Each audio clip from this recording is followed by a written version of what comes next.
ကိုကိုရိုင်းကအကြောင်းတက်ဖို့လာခဲ့ပေမဲ့ရောက်သွားတဲ့နေရာအကြောင်းမဟုတ်အမှန်တရားထက်အင်အားကပိုပြီးတော့အရေးကြီးနေတဲ့နေရာပြီးတော့အနိုင်ကျင့်မှုတွေကိုလူတိုင်းကပုံမှန်လို့သတ်မှတ်ထားတဲ့နေရာဒါပေမဲ့ဒီစနီကြီးတစ်ခုလုံးပြိုကျဖို့လူတစ်ယောက်ရောက်လာခဲ့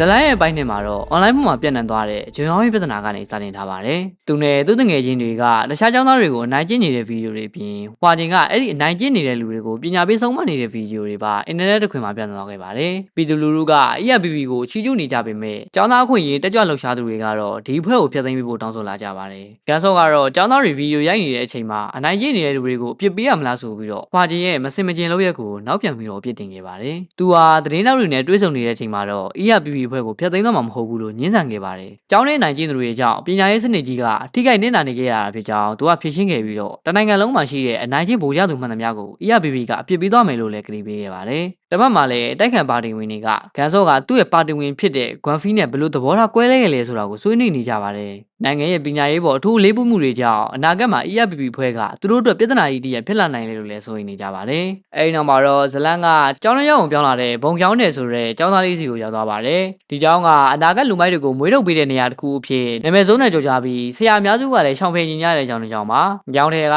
သူနိုင်ချင်းမခံရဖို့အတွက်အင်ဘွန်ကိုပတ်စံပေးပြီးတော့အကွာအကွယ်ယူခဲ့ပေမဲ့ပထမဆုံးတန်းချိန်မှာပဲဌာနချင်းချင်းအုပ်စုပွဲရံဖြစ်တဲ့ပါသွားခဲ့ပါတယ်။အဲဒီမှာရောင်ကျူကကျောင်းသားတွေဘာလို့ဒီလိုချနေကြလဲလို့မေးတဲ့အခါမှာတော့နာမည်ကြီးနေတဲ့ကွမ်ဆော့ဆိုတဲ့ကျောင်းသားလူမိုက်စီကနေပြီးတော့အသိမှတ်ပြုခံရဖို့အတွက်ဖြစ်တယ်လို့သူ့ကိုရှင်းပြပါတယ်။အင်ဘွန်ကကွမ်ဆော့စီကနေမဆေးတစ်ဆောင်ရလိုက်ပြီးတော့သူ့ကိုဂိုင်းထဲဝင်ဖို့ကန့်လန့်ခံရပြီဆိုပြီးယုံကြည်သွားပါတယ်။တပတ်မှာတော့အင်ဘွန်ရဲ့ပြိုင်ဘက်ဖြစ်သူဆောင်းကန်ကလူလူတွေညံပြမှုအတွက်ဒေါသထွက်နေခဲ့ပါတယ်။သူဟာကျောင်းသားတွေဖြစ်တဲ့ရောင်ကျူနဲ့ဂွမ်တွေကိုချင်းချင်းချခိုင်းပြီးတော့ရှုံးနေတဲ့လူကသူတို့အဖွဲ့ရဲ့လက်သီးပြာဆက်သက်ခံရမဲ့လူဖြစ်တယ်ဆိုပြီးတော့ကြေညာလိုက်ပါတယ်။အဲဒီအချိန်မှာတော့ရောင်ကျူကတမင်သက်ရှုံးပေးလိုက်ပြီးတော့ကျန်တဲ့ကျောင်းသားတွေကဂွမ်ဟောရဲ့အသိမှတ်ပြုမှုကိုရဖို့အတွက်ရောင်ကျူကိုဝမ်ဝင်းထုံးနှံနိုင်ကြည့်ကြတာကိုဂွမ်တဲ့တယောက်ကျောင်းလန်လေးကြားနဲ့ကြည့်နေခဲ့ရပါတယ်။အဲဒီအချိန်မှာပဲဟိုက်ဂျီကျောင်းကဆရာတယောက်ကဟွာချင်းနဲ့ ERPP ဖွဲ့စီကိုကူညီလာတောင်းပါတယ်။ကျောင်းသားတွေကိုရာဇဝတ်မှုတွေကျူးလွန်နေအောင်လွှမ်းမိုးနေတဲ့ဂွမ်ဟောရဲ့စိန်ကြကြနေထိုင်မှုပုံစံတွေကိုတားဆီးပေးဖို့တောင်းဆိုခဲ့ပါတယ်။နောက်နေ့မှာတော့ဟွာချင်းဟာရောင်ကျူနဲ့တွားရောက်မိတ်ဆက်ခဲ့ပြီးတော့အနိုင်ကျင့်တဲ့လူတွေကိုပြစ်ပေးမယ်လို့ကတိပေးခဲ့ပါတယ်။သူဟာကျောင်းသားတယောက်အဖြစ်လုံးဝဝင်ရောက်နေတဲ့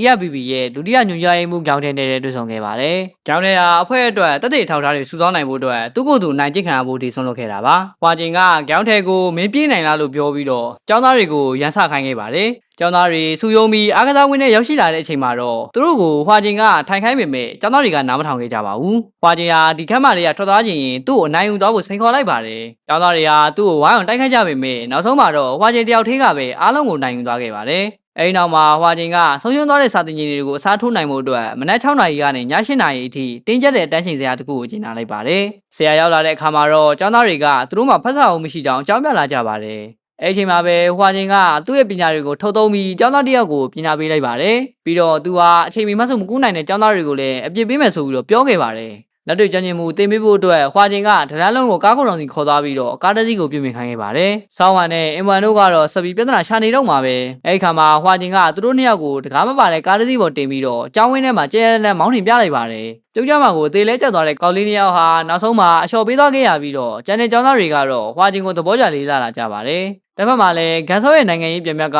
ဟွာချင်းဟာစစ်မှုထမ်းဟောင်းတယောက်ဖြစ်တယ်ဆိုတော့ကိုသိရှိသွားခဲ့ပါတယ်။ဒါအပြင်ဟွာချင်းနဲ့ပတ်သက်တဲ့ချက်လက်တွေကတိတ်မရှိလောက်အောင်ရှားပါနေပြီးတော့အမျိုးသားထောက်လှမ်းရေးအဖွဲ့ NIS ကသူ့ကိုအကာအကွယ်ပေးထားတယ်ဆိုတာကိုပါတွေ့ရှိသွားပါတယ်။အဲဒီညမှာပဲဆောင်းဝမ်နဲ့အင်ဘန်တို့ကဂွမ်ဟောနဲ့တွေ့ဖို့အတွက်အကြောင်းရင်းကနေခိုးထွက်ဖို့ကြိုးစားခဲ့ကြပါတယ်။အဲဒီအချိန်မှာပဲကျောင်းထဲဟာသူတို့ထွက်ပြေးဖို့လိုအပ်တဲ့ပစ္စည်းကိရိယာတွေနဲ့အတူတူပဲမထင်မှတ်ပဲရောက်ရှိလာခဲ့ပြီးတော့ကောင်းလေးတွေကလည်းသူ့ကိုဂွမ်ဟောစောင့်နေတဲ့ကလပ်ကူစီခေါ်လာခဲ့ပါတယ်။အဲဒီမှာအင်ဘွန်ကဟွာချင်းနဲ့ ERPP ဖွဲ့ကကျောင်းသားတွေကိုအနိုင်ကျင့်အကြောက်တရားသွင်းနေတယ်လို့တိုင်တော်ပါတယ်။အဲဒီနေ့ညမှာပဲဆောင်းဝမ်နဲ့အင်ဘွန်တို့ကဂွမ်ဟောကိုကျောင်းစီခေါ်လာခဲ့ပါတယ်။ဂွမ်ဟောဟာဆိုင်ကယ်နဲ့အားကစားရုံထဲထိမောင်းဝင်လာခဲ့တာပါ။သူဟာဟွာချင်းနဲ့ထိုးကြိတ်ပြီးတော့ဟွာချင်းကိုအလဲထွန်းနိုင်တဲ့အောင်ဖြစ်သွားတဲ့အတွက်ကျောင်းသားတွေကအထင်ကြီးစားခဲ့ပါတယ်။ဂွမ်ဟောဟာဂုံဦးသွားနဲ့အောင်ပွဲခတ်နေတဲ့အချိန်မှာပဲဟွာချင်းကပြတ်ထလာခဲ့ပြီးသူဟာဂွမ်ဟောကိုနမူနာပြအဆုံးမပေးနိုင်ဖို့အတွက်ဒီအခြေအနေတစ်ခုလုံးကိုသူကိုယ်တိုင်ဖန်တီးပေးတာဖြစ်ကြောင်းဖွင့်ပြလိုက်ပါတယ်။သူဟာဂွမ်ဟောကိုထိုးကြိတ်ရင်နှစ်ဖူးကိုလည်းအကြိမ်ကြိမ်တောက်ခဲ့ပြီးတော့နောက်ဆုံးမှာတော့သတိလေးသွားတဲ့အထိရိုက်နှက်ခဲ့ပါတယ်။တစ်ချိန်တည်းမှာပဲကန်ဆော့နဲ့သူ့ရဲ့နိုင်ငံရေးပြန်မဲ့တို့ဟာဒေတာအတွင်းသတင်းချက်နယ်တစ်ခုရဲ့စကားစီလိုပဲမှာပါဝင်လာခဲ့ပါတယ်။အဲဒီလူကကန်ဆော့ဟာဟွာချင်းလိုစစ်မှုထမ်းဟောင်းတယောက်ကိုအသုံးပြုပြီးတော့ကျောင်းသားတွေအပေါ်မှာစစ်တပ်သုံး နီးပြူကနေတုံးပြူနေတယ်လို့ဆွဆွဲခဲ့ပါတယ်။ကန်စောဟာဟွာချင်းဘက်ကနေကာဝယ်ပြောဆိုခဲ့ပြီးတော့ကျောင်းသားတွေကြားမှာပေါ်နေတဲ့မိစ္ဆာတွေကိုနှိမ်နင်းဖို့အတွက်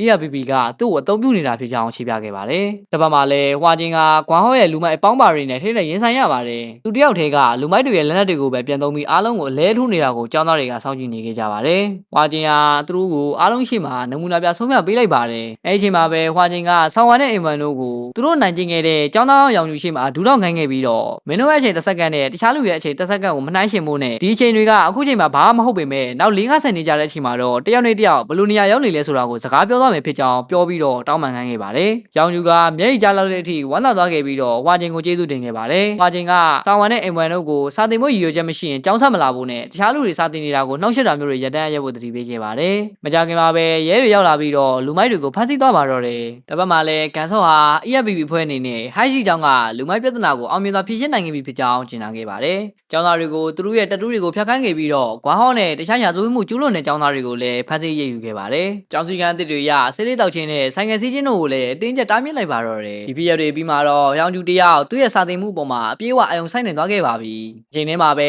EFPP အဖွဲ့သားတွေကလည်းပထမဦးဆုံးအကြိမ်ဖြစ်အတူတကွဆူပေးခဲ့ကြပါတယ်။အဲဒီနောက်မှာခွန်တွေကလှုပ်ဝက်စစ်စေးကာလာအတွင်းမှာပဲသူငွေဘယ်လောက်တော့သုံးခဲ့ရလဲဆိုတာကိုညီတော်ပြောဆိုပါတယ်။ကန်စောဟာကွန်ကြားစီအစီရင်တင်ပြဖို့တော့သူ့ကိုပြောခဲ့ပြီးတော့ဟွာချင်းကလည်းသူ့ကိုနောက်ပြောင်စားနောက်ခဲ့ပါတယ်။အဲဒီနောက်တော့ကန်စောရဲ့နိုင်ငံရေးပြန်မှတ်ဟာဂါယောရဲ့နိုင်ငံရေးမှာရိုက်ထားတဲ့ဟွာချင်းရဲ့တပုတ်တွေကိုကြည့်နေတဲ့ခန်းတစ်ခန်းနဲ့ဒီဘိုင်းအောင်ဆုံးသက်ထားပါတယ်။တခါတလေလူတွေကအနိုင်ကျင့်တဲ့လူတွေကိုအင်အားကြီးတယ်လို့ထင်ကြတယ်။ဒါပေမဲ့တကယ်အင်အားကြီးတဲ့လူဆိုတာကတော့ကိုယ့်အင်အားကိုသူများကိုနားကျင်အောင်တုံးတဲ့လူမဟုတ်ဘူး။သူများကိုကောက်ဝယ်ပေးနိုင်တဲ့လူပဲဖြစ်တယ်။ဒီနေ့အကြောင်းတစ်ကြောင်းကတော့သင်ခန်းစာတစ်ခုရခဲ့တယ်။ပြီးတော့ကျွန်တော်တို့ကလည်းသင်ခန်းစာတစ်ခုရခဲ့တာပေါ့။